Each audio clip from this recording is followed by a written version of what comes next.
আসসালামু আলাইকুম প্রিয় বন্ধুরা, আপনারা দেখতেছেন থটস অফ বিল্লাল। হ্যাঁ, খুব কাছের একজন ছোট ভাই।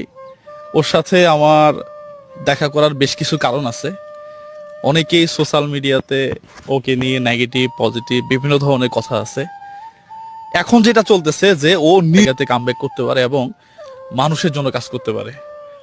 এখন তো করতেছো মানুষের জন্য, হ্যাঁ, আরো বেশি বেশি করবা, এটাই হচ্ছে আমাদের এবং আমাদের দর্শকদের চাওয়া। হ্যাঁ, আর সেকেন্ড কথা হচ্ছে তুমি খুব মেজাজি, এটা আমাকেও অনেকেই বলে। আচ্ছা, এখন তোমার কথাই বলি, তুমি অনেক মেজাজি, অহংকারী এবং তোমার কাছে কেউ দেখা করতে আসলে তুমি সুন্দরভাবে কথা বলো না, এটার ব্যাখ্যা কি?